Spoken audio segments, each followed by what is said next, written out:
ada penanganan lah, penanganan sendiri dulu. Misal kasih air hangat dikompres, misal kasih fresh care juga bisa. Yang negatif keluarkan semua, bisa dibilang di format. Kalau di memori ya di format kan kosong ya, dimasukkan hal-hal yang positif. Tenang, nggak bisa relax, nggak bisa, pokoknya pikiran itu hancur, rasanya ingin cepat sembuh. Assalamualaikum warahmatullahi wabarakatuh. Kembali lagi bersama saya di channel Aslamku. Jadi di video kali ini saya akan membahas tentang bagaimana cara mengelola pikiran ya, agar bisa tenang, agar bisa ikhlas, agar bisa sabar. Jadi nggak ada ya temen Aslam yang gimana ini bang, kok nggak hilang-hilang, kayak dikejar-kejar apa ya. Jadi nggak usah keburu-buru. Jadi pikiran kalian itu harus santai, jangan kayak dikejar apa gitu, jangan, nanti malah tambah panik malah yang ada ya. Jadi begini, saya dulu juga gitu, pola pikir itu hancur banget, nggak bisa tenang, nggak bisa relax, nggak bisa, pokoknya pikiran itu hancur, rasanya ingin cepat sembuh gitu terus, sama stres ya, karena mungkin nggak bisa aktivitas juga. Jadi banyak pengaruhnya kalau kita pikiran kacau, nggak bisa nenangin pikiran sendiri. Jadi kita itu nggak bisa keluar rumah, udah nggak bisa aktivitas seperti sebelumnya. Terus banyak lagi ya, emosian, terus dikit-dikit marah, dikit-dikit emosi gitu ya.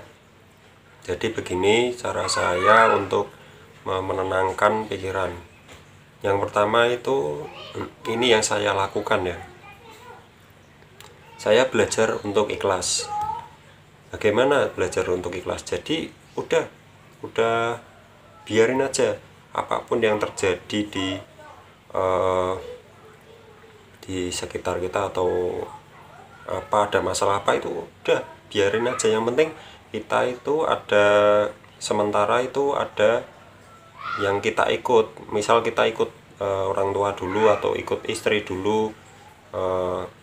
Jadi kita itu harus fokus ke penyembuhan anxiety-nya ya, yang pikiran itu ya, yang pikiran kemana-mana itu, yang stres juga, stres banget. Jadi itu fokusnya ke itu dulu. Jadi jangan masih sakit parah, masih mikir ini mikir itu, jadi malah tambah pusing, malah tambah nggak karuan nanti. Pokoknya itu pikiran harus rilekkan, bukan dikosongkan, dirilekkan. Dirilekkan itu dikasih yang pikiran yang kotor-kotor atau yang negatif-negatif itu dibuang, dikeluarkan, atau istilahnya diformat lah. Diformat itu terus kalian masukkan hal-hal yang menarik, yang menghibur.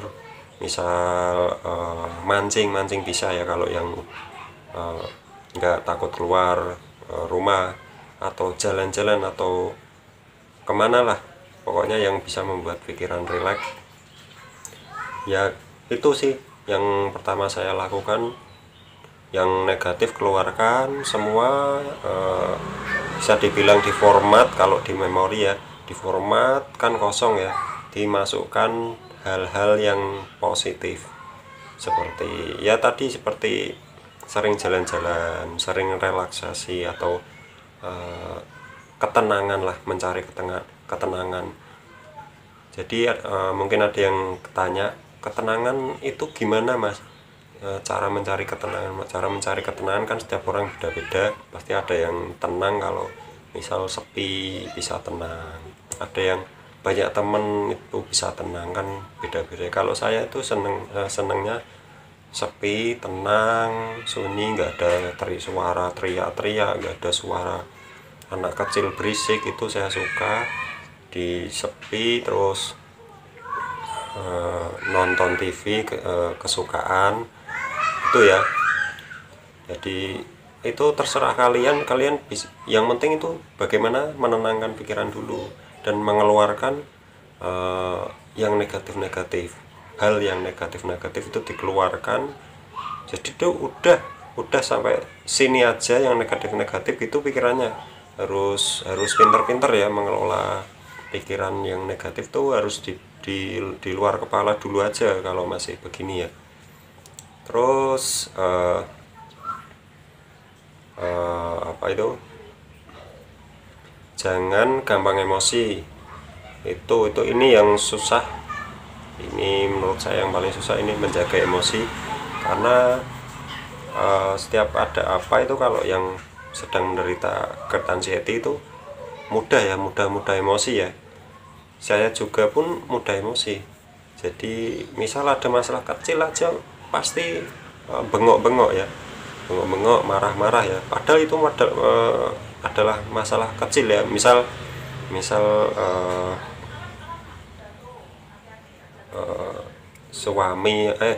suami atau istri itu ngejatuhin,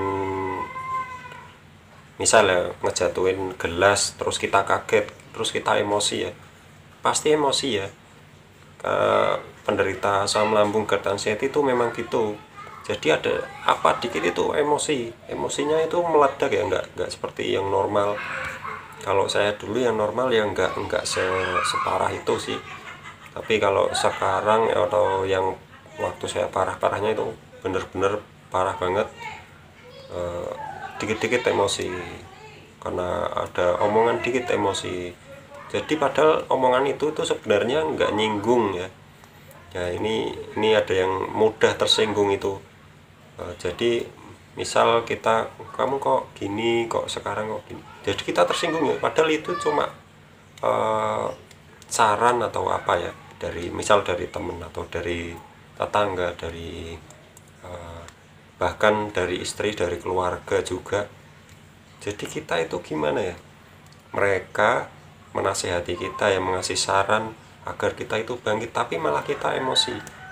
Jadi gimana ya, anxiety itu memang gitu ya.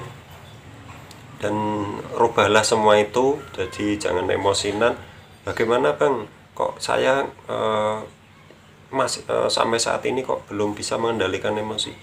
Kalau kalian Islam atau yang lainnya, kalian harus berzikir, istighfar, terus sering-sering bersolawat, jangan lupa sholatnya.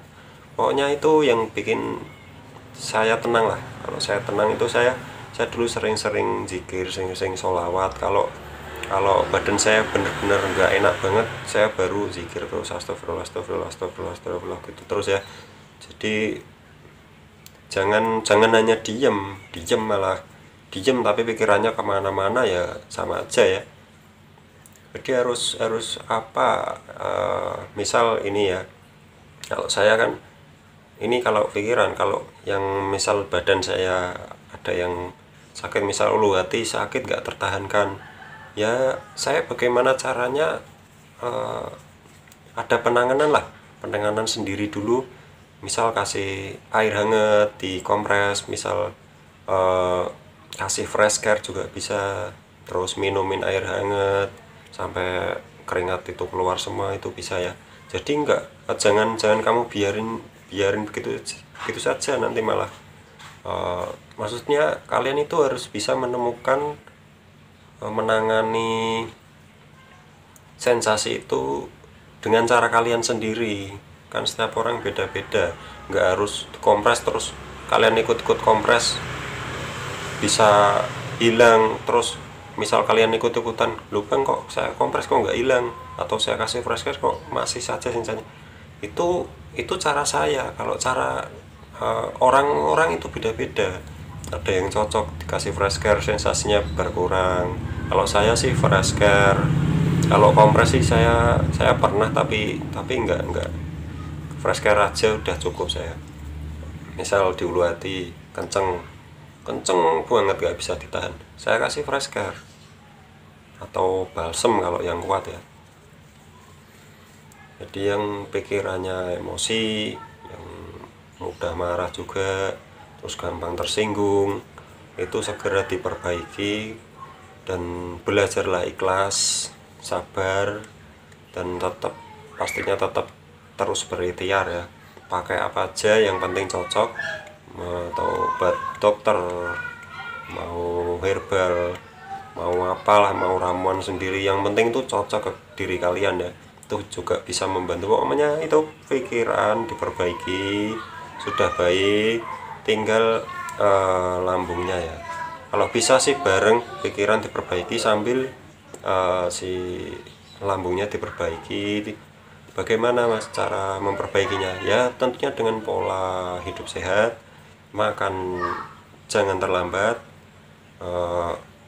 jaga pantangan, jangan sekali-kali kalian makan pantangan itu gimana ya, gini loh, kita makannya itu enaknya itu sebentar, tapi kita merasakan sakitnya lama gitu loh.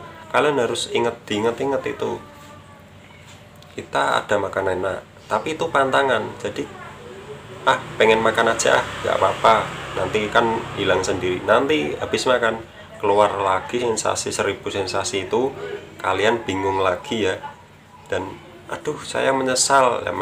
Penyesalan itu pasti ada di belakang ya. Jadi kalian harus inget-inget, makan cuma segitu, enaknya itu sebentar tapi sakitnya yang lama. Kalian harus tanamkan pikiran itu. Jadi kalau ada makan enak, nggak usah, nanti kalau sakitnya lama, nggak cocok gitu loh. Jadi makanya enaknya itu sebentar tapi sakitnya lebih lama, 1000 kali bahkan. Jadi makannya cuma 1 menit, sakitnya sampai berbulan-bulan. Itu ya, itu saran saya sih ya. Begitu, pokoknya ikhlaskan saja, pikiran direlakan, sambil lambung itu diobatin pakai obat dokter, obat herbal, atau dengan pola hidup sehat tentunya. Pokoknya itu kalian harus teliti, harus pintar-pintar ya. Kalau asal-asalan saja ya mana mungkin bisa membaik ya. Asal-asalan, ada makanan ini sikat, ada makan pantangan sikat, ada durian sikat, ada pokoknya semeraut ya. Kalau itu ya nggak tahu ya mau sembuh kapan. Kalau kalian ketat, masuknya ketat, itu kalian harus pintar milih-milih makanan. Nggak harus, saya nggak boleh makan ini, nggak boleh makan ini, nggak boleh makan ini. Bukan begitu maksud saya. Itu kalian coba dulu yang pasti pantangan itu jangan. Pokoknya yang kalian belum tahu kalau itu cocok apa enggak, kalian coba dulu sedikit, nanti ditunggu ada sensasi apa tidak. Kalau ada sensasi, besok jangan dimakan lagi. Kalau tidak ada sensasi, ya makan secukupnya saja gitu ya. Ini saran saya. Oke, terima kasih. Jadi itu cara saya mengelola pikiran saya agar pikirannya itu positif terus. Jadi yang negatif tuh jauhkan. Jadi kita harus mikirnya positif dan jangan mikir yang enggak ya. Oke, terima kasih. Jadi begitu saja, semoga kalian mengerti apa yang saya sampaikan, dan semoga kalian lekas membaik dan lekas beraktivitas seperti semula ya, amin. Oke, begitu saja. Wassalamualaikum warahmatullahi wabarakatuh.